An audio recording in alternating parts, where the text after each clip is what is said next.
नमस्कार, मेरा नाम मनीषा गुप्ता है। मैं गवर्नमेंट GNAPG कॉलेज भाटापारा में सहायक प्राध्यापक के पद पर कार्यरत हूँ। मैं आज आपको इस वीडियो लेक्चर के माध्यम से BSc सेकेंड ईयर के पेपर फर्स्ट एडवांस कैलकुलस के फर्स्ट यूनिट के topic sequence of real number के बारे में कुछ बेसिक जानकारी दूंगी। सीक्वेंस को अगर हम समझें तो वस्तुओं का एक क्रमिक समुच्चय होता है। जब वस्तुओं को एक निश्चित क्रम में रखा जाता है तो इसको हम अनुक्रम कहते हैं। ये वस्तुएं कुछ भी हो सकती हैं, लेकिन मैथमेटिक्स में हम नंबरों को अरेंज करते हैं, तो सीक्वेंस को हम एक क्रमिक समुच्चय के रूप में भी समझ सकते हैं। सीक्वेंस जो है एक क्रमिक समुच्चय है जिसका first element natural number n is equal to 1 के कॉरस्पॉन्डिंग है, second element s2 natural number n is equal to 2 के कॉरस्पॉन्डिंग है, और इसी तरीके से बाकी सारे नेचुरल नंबर के लिए इस सेट में एलिमेंट्स जो है वो मिलने चाहिए। तब इस ऑर्डर सेट को हम क्या कहते हैं? सीक्वेंस कहते हैं। सेट में क्रम का महत्व नहीं होता, लेकिन सीक्वेंस में क्रम का महत्व होता है, और इसीलिए सीक्वेंस की ये एक और डेफिनेशन है जिसको हम फंक्शन के थ्रू भी समझ सकते हैं। तो सीक्वेंस कुछ नहीं बल्कि एक फलन है। ये फलन कहाँ से है? फलन जो है ये जिसका डोमेन नेचुरल नंबर है और रेंज जो है वो रियल नंबर है। एक सीक्वेंस एक फंक्शन जो है, सपोज f जो है नेचुरल नंबर r से एक फंक्शन है जो इस तरीके से डिफाइन है, fn is equal to fn is equal to ये है an। तो अगर मैं नेचुरल नंबर 1 के कॉरस्पॉन्डिंग फंक्शन की वैल्यू लूं तो इसको क्या कहते हैं? f1। नेचुरल नंबर 2 के कॉरस्पॉन्डिंग वैल्यू लूं तो इसको क्या कहते हैं? f2। नेचुरल नंबर 3 के लिए f3, और इसी तरीके से सारे नेचुरल नंबर के लिए हम एलिमेंट जो है फंक्शन की जो वैल्यू है वो कहाँ हमको मिलती है? सेट ऑफ रियल नंबर में। तो इस एक्सप्रेशन को f1, f2, f3 and so on, इस एक्सप्रेशन को ही हम क्या कहते हैं? सीक्वेंस कहते हैं। इस एक्सप्रेशन में अगर मैं f1 को रिप्लेस कर दूं a1 से, f2 को a2 से, f3 को a3 से, और इसी तरीके से fn को an से, तब ये कलेक्शन जो है, ये एक्सप्रेशन जो ऑर्डर्ड फॉर्म में लिखा गया है a1, a2, a3 and so on, इसको हम क्या कहते हैं? सीक्वेंस ऑफ रियल नंबर कहते हैं। सीक्वेंस को हम इस तरीके से कर्ली ब्रैकेट के अंदर डिनोट कर सकते हैं। सीक्वेंस को n is equal to 1 to infinity इस तरीके से भी डिनोट कर सकते हैं, और नोटेशन का ये दूसरा तरीका और ये एक और दूसरा तरीका है। माना f एक फंक्शन है नेचुरल नंबर n से रियल नंबर में, और ये फंक्शन जो है fn is equal to 1/n define है for every natural number n। तो इस फंक्शन का ये विजुअल फॉर्म है। इसमें नेचुरल नंबर 1 के कॉरस्पॉन्डिंग रियल नंबर में इमेज 1 मिलेगा, 2 के कॉरस्पॉन्डिंग 1/2, 3 के कॉरस्पॉन्डिंग 1/3 और n के कॉरस्पॉन्डिंग 1/n। इन वैल्यूज को, फंक्शन के इन वैल्यूज को f1 is equal to 1, f2 is equal to 1/2, f3 is equal to 1/3 and fn is equal to 1/n, अगर मैं इनको इसी ऑर्डर में अरेंज कर दूं तो ये कहलाएगा सीक्वेंस ऑफ रियल नंबर। मैंने सीक्वेंस के और एग्जांपल्स यहाँ लिया हुआ है। सीक्वेंस को, ये सीक्वेंस 1, 2, 3 एंड सो ऑन, इसका nth टर्म जो है वो n है। ये संख्याओं का एक क्रमिक समुच्चय है जिसके टर्म्स 3, 5, 7, 9 एंड सो ऑन, और इसका nth टर्म जो है वो 2n+1 है। इसी तरीके से ये एक सीक्वेंस है, इसके टर्म्स जो हैं वो अल्टरनेट -1 +1 -1 +1, और इसका nth term -1 to the power n है। इसी तरीके से एक फंक्शन अगर मुझे डिफाइन किया हुआ है fn is equal to 0 if n is even और 1 इफ n इज ऑड, तो इस फंक्शन की वैल्यू मैं नेचुरल नंबर पुट करके अगर n is equal to 1 put किया तो 1 मिला, n is equal to even number 2 put किया तो 0। तो इन सारे वैल्यूज को अगर मैंने अरेंज किया तो ये क्या बनेगा? सीक्वेंस बनेगा। इस सीक्वेंस का एक और एग्जांपल है जिसका nth टर्म n/2n+1 है। इन सारे एग्जांपल्स को देखकर हम ऑब्जर्वेशन कर सकते हैं कि सीक्वेंस सीक्वेंस के मेंबर को हम एलिमेंट नहीं कहते बल्कि टर्म कहते हैं। टर्म्स इसलिए कहते हैं ताकि उनकी पोजीशन आइडेंटिफाई हो। जैसे ये फर्स्ट टर्म है, ये सेकंड टर्म है, ये थर्ड टर्म है, ये nth टर्म है।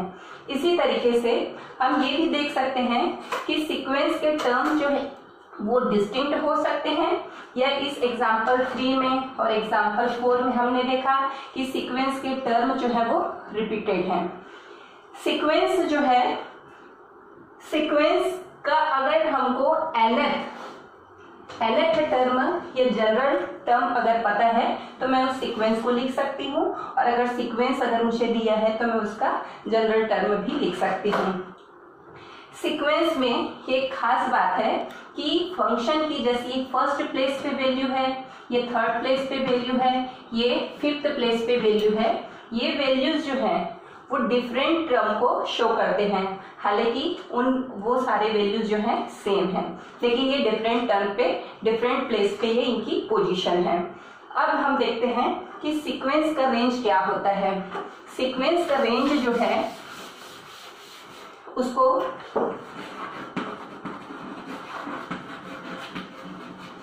सीक्वेंस का रेंज, इसको हम डिनोट करते हैं RS, रेंज ऑफ सीक्वेंस, और ये डिफाइन होता है सीक्वेंस के सारे डिफरेंट टर्म का कलेक्शन। तो इस एग्जांपल में अगर मैं बात करूं तो एग्जांपल फर्स्ट में हमने देखा कि सीक्वेंस के का अगर रेंज अगर मैं निकालूं तो वो सारे एलिमेंट आ जाएंगे। मतलब फर्स्ट एग्जांपल में मैं क्या लिख सकती हूँ, range of sequence is equal to 1 2 3 and so on. Example 2 में भी सारे एलिमेंट डिस्टिंक्ट हैं तो रेंज में सारे एलिमेंट आ जाएंगे। लेकिन एग्जाम्पल 3 और 4 में, एग्जाम्पल 3 में हम देखते हैं कि सीक्वेंस -1 1 -1 अल्टरनेट -1 और +1 है, और यही एलिमेंट रिपीटेड है। तो इसका रेंज सेट अगर मैं एग्जाम्पल 3 के लिए रेंज सेट लिखूं तो मैं क्या लिख सकती हूँ, -1 और 1। और इसी तरीके से एग्जाम्पल 4 में भी हम देख रहे हैं कि टर्म 1 0 1 0 ये रिपीटेड है। तो अगर मैं इसके लिए भी एग्जाम्पल 4 के लिए भी अगर मैं रेंज निकालूं तो ये रेंज सेट जो है ये मुझे क्या मिलेगा, 1 और 0। तो हम ये देख रहे हैं कि रेंज जो है वो इनफाइनाइट भी हो सकता है और फाइनाइट भी हो सकता है। तो सीक्वेंस हमेशा इनफाइनाइट होगा, लेकिन रेंज सेट सीक्वेंस का फाइनाइट भी हो सकता है या इनफाइनाइट भी हो सकता है। अब हम देखते हैं बाउंडेड सीक्वेंस। बाउंडेड सीक्वेंस को समझने से पहले हमको दो कॉन्सेप्ट समझना जरूरी है, एक तो बाउंडेड एबोव सीक्वेंस और दूसरा बाउंडेड बिलो सीक्वेंस।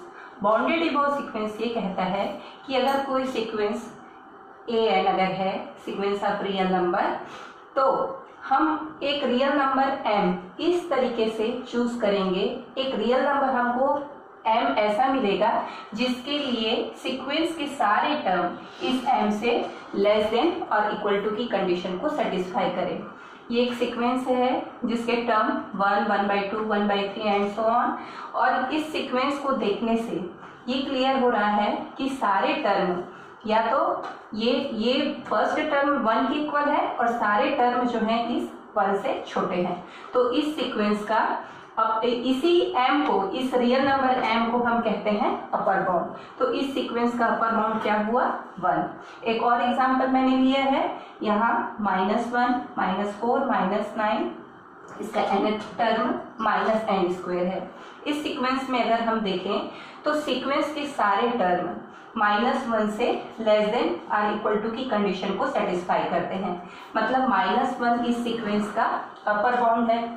अब ये एग्जाम्पल, इन एग्जाम्पल में हम देख सकते हैं कि सीक्वेंस में ये सीक्वेंस बाउंडेड एबोव नहीं है, क्योंकि इस सीक्वेंस के लिए मैं कोई एक रियल नंबर ऐसा नहीं मुझे मिलेगा, रियल नंबर जो इस कंडीशन को सेटिस्फाई करे। मैं इस सीक्वेंस में कोई अगर नंबर, कोई टर्म लेती हूँ तो उससे एक बड़ा रियल नंबर एग्जिस्ट होगा, इसलिए ये सीक्वेंस बाउंडेड एबोव नहीं है। इसी तरीके से ये सीक्वेंस है जिसका nth टर्म n² है। इस सीक्वेंस को देखने से ये क्लियर हो रहा है कि सीक्वेंस के सारे टर्म इंक्रीजिंग हैं, इंक्रीजिंग ऑर्डर में है, तो इस सीक्वेंस के लिए भी मैं कोई एक रियल नंबर नहीं ढूंढ पाऊंगी जिसके लिए इस कंडीशन को सेटिस्फाई करे, इसलिए ये सीक्वेंस भी बाउंडेड अबोव सीक्वेंस नहीं है। अब इसके बाद हम आते हैं bounded below sequence. Bounded below sequence क्या कहता है कि कोई सीक्वेंस an अगर है तो एक रियल नंबर स्मॉल m ऐसा एग्जिस्ट होगा जिसके लिए सीक्वेंस m जो है उस सीक्वेंस के सारे टर्म से less than or equal to की कंडीशन को सेटिस्फाई करे, लोअर बाउंड कहलाएगा।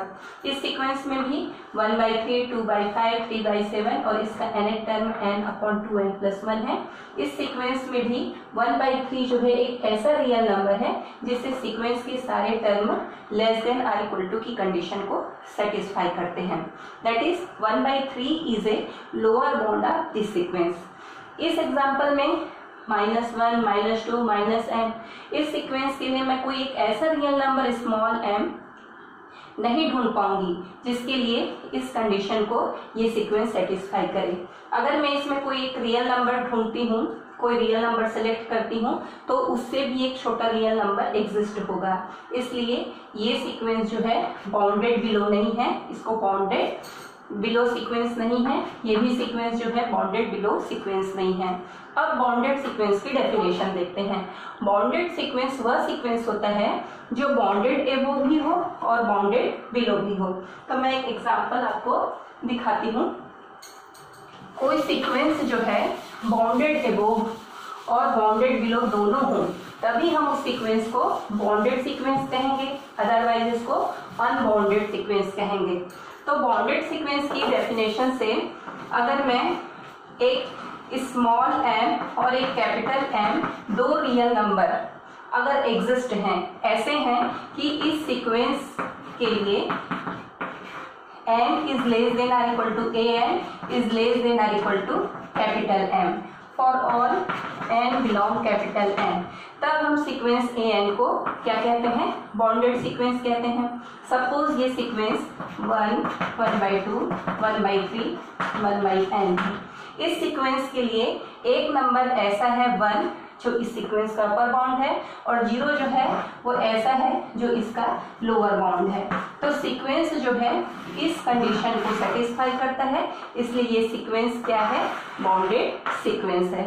इसी तरीके से एक sequence -1, 1, -1, 1, -1 to the power n इसका nth टर्म, ये सीक्वेंस भी जो है बाउंडेड सीक्वेंस है क्योंकि सीक्वेंस के सारे टर्म इस कंडीशन को सेटिस्फाई करते हैं। -1 इसका लोअर बाउंड है और +1 जो है इसका अपर बाउंड है। एक और सीक्वेंस का एग्जांपल देखते हैं, 0, 2, 0 एंड सो ऑन। इस सीक्वेंस में भी ये सीक्वेंस जो है बाउंडेड सीक्वेंस है जो 0 is less than or equal to an is less than or equal to 2 की कंडीशन को सेटिस्फाई करता है। ये 0 इसका लोअर बाउंड है और 2 जो है इसका अपर बाउंड है। अब सीक्वेंस, ये सीक्वेंस जो है रिपीटेड है इसके एलिमेंट। इस सीक्वेंस में और इस सीक्वेंस में हम ऑब्जर्व कर सकते हैं कि इसका रेंज सेट फाइनाइट है। जिसका रेंज सेट फाइनाइट हो, जिस सीक्वेंस का रेंज सेट फाइनाइट हो, उस सीक्वेंस में दो बाउंड होंगे, एक अपर बाउंड और एक लोअर बाउंड। मतलब वो सीक्वेंस क्या होगा? वो सीक्वेंस होगा बाउंडेड सीक्वेंस।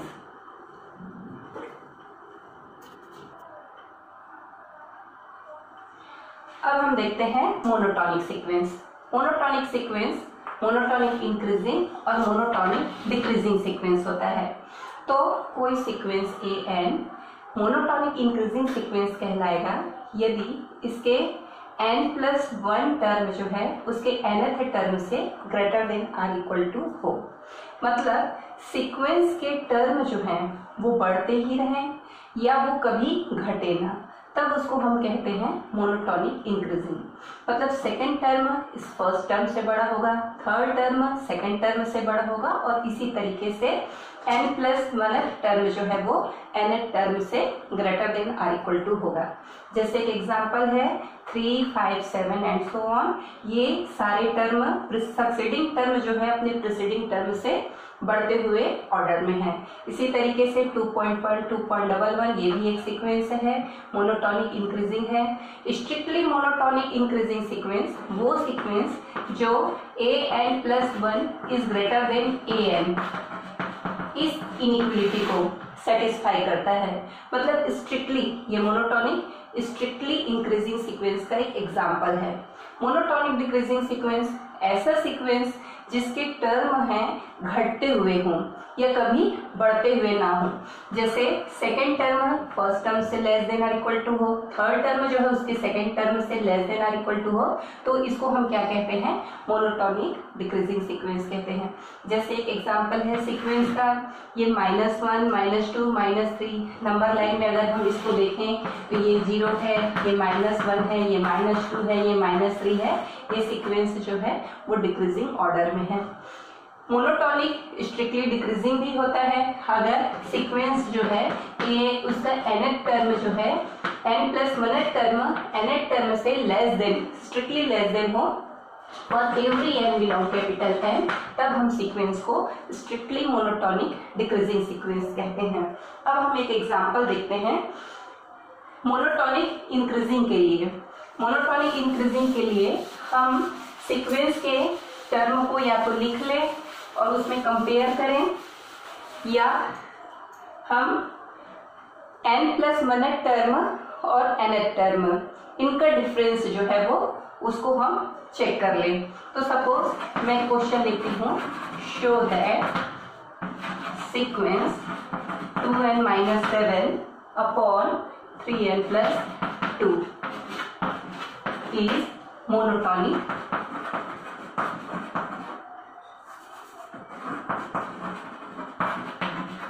Increasing sequence. ये तो सीक्वेंस का nth टर्म जो है वो 2n-7 अपॉन 3n प्लस 2 है। अगर मैं n की जगह n प्लस 1 पुट कर दूं तो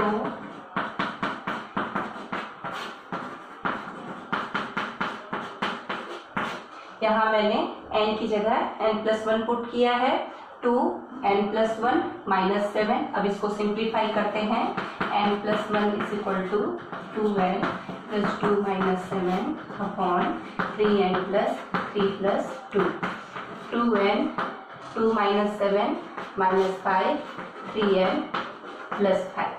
अब an प्लस 1 माइनस an अगर मैं लूँ तो n प्लस 1th टर्म उसकी वैल्यू पुट करते हैं, माइनस nth टर्म की value 2n-7 upon 3n plus 2। इसका एलसीएम लेते हैं, 3n प्लस 5 और ये है 3n प्लस 2। ये हो जाएगा आपका 2n-5, ये हो जाएगा 3n plus 2 minus 2n-7 3n plus 5। अब इसको मैं मल्टीप्लाई करूं तो ये है आपका an प्लस 1 माइनस an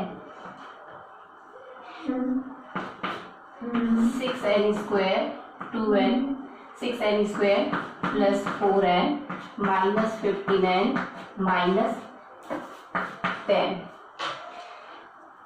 फिर 2n का मल्टीप्लाई करते हैं, 6n square plus 10n minus 21n minus 35।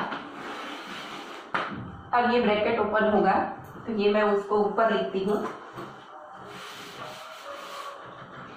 ये हो जाएगा an plus 1 minus an is equal to 6n square 4n minus 15n minus 11n minus 10 minus 6n square 10n minus 21n minus 11 और bracket open होगा तो plus 11n और bracket open होगा तो ये 35 और ये नीचे 9n square plus 15n plus 6n plus 10। अब 6n स्क्वायर से कैंसिल, 11n से कैंसिल, और ऊपर आता है -10 प्लस 35 और नीचे 9n square plus 21n plus 10। अब ये an प्लस 1 माइनस an की ये वैल्यू है, 35 माइनस 10 ये हुआ 25 upon 9n square plus 21n plus 10। ये वैल्यू जो है an प्लस 1 माइनस an जो है ये greater than or equal to 0 है, क्योंकि ये राइट हैंड साइड का वैल्यू जो है ये क्या है, ये पॉजिटिव है। n का कोई भी वैल्यू लें ये क्या आएगा, पॉजिटिव वैल्यू आएगा। इसका मतलब है कि सीक्वेंस an जो है ये क्या है, मोनोटोनिक इंक्रीजिंग सीक्वेंस।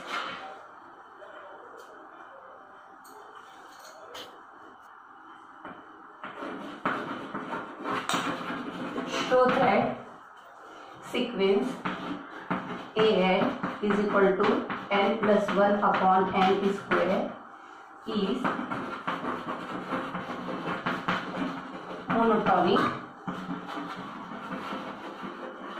डिक्रीजिंग। इस सीक्वेंस में nth term n plus 1 upon n square और n plus 1 term n plus 1 plus 1 upon n plus 1 का square is equal to n plus 2 upon n plus 1 का होल स्क्वायर। ये an plus 1 term है। अब an plus 1 minus an इसकी value में रखूंगी n plus 2 upon n plus 1 का whole square minus n plus 1 upon n square. ये LCM n square n plus 1 का square n plus 2 n square minus n plus 1 का cube. ये n cube plus 2n square 2n square a cube plus b cube plus 3ab plus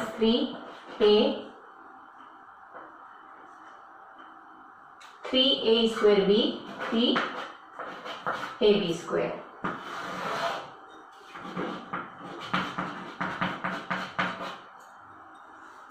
इसको simplify करते हैं, n cube plus 2n square minus n cube minus 1 minus 3n minus 3n square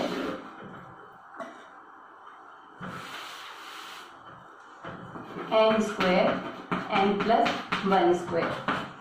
ये term कटा, 2n square minus 3n square minus n square minus 1 minus 3n n square n plus 1 का square. अब ये value जो है minus अगर मैं निकाल दूँ, minus n square plus 3n plus 1 upon n square n plus 1 square an plus 1 minus an। ये वैल्यू जो है ये ये वैल्यू जो है 0 से छोटी है, इसलिए an plus 1 minus an is less then 0, so an plus 1 is less then an। तो सीक्वेंस जो है वो क्या है, for every n belong capital N, sequence जो है वो मोनोटोनिक डिक्रीजिंग है।